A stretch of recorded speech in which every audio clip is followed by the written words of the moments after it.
3 minutes to the gentleman from Ohio, my good friend, Mr. Johnson. The gentleman is recognized.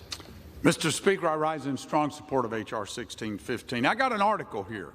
It's entitled, California City gives celebrity chef Jose Andres an exemption for his restaurant to use gas stoves. Well, of course they did, but let's look how this happened.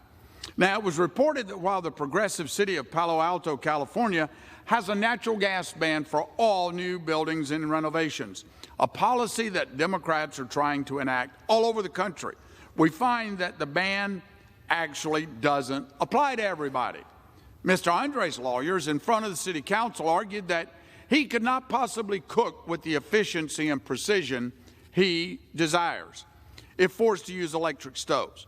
The city council agreed and gave him a one-off, only for him exemption to the rule. Not for small family-owned restaurants, not for working-class residents, no one else, just him. Now, for those of you who aren't familiar with Mr. Andres, he's a wealthy, well-connected celebrity chef, very popular here inside the Washington Beltway, not only for his great restaurants, but also for his left-wing activism on the border, climate change, and other liberal causes. I think you all get the picture here. And to be fair, I actually totally agree with Mr. Andres. It's true that gas stoves are not only more efficient, but also perform in a way that many Americans and restaurant owners prefer.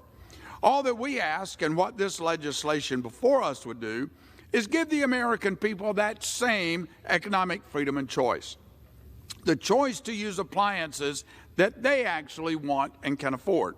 If we don't act, if we don't pass legislation like this, the Biden administration will continue on its path to take this onerous policy prescription nationwide.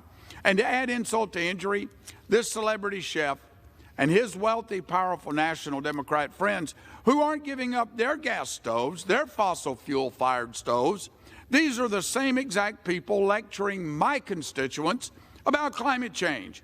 They say that it's an Appalachian Ohioans and working-class families all over the country who need to give up their cars, their stoves, and their furnaces to avert the climate crisis. This is madness. It's hypocrisy. Mr. Speaker, any American, regardless of whether or not they're a wealthy, politically connected coastal elite, should be able to cook on a gas stove if they choose to. I urge my colleagues to support this measure. Thank you, and I yield back.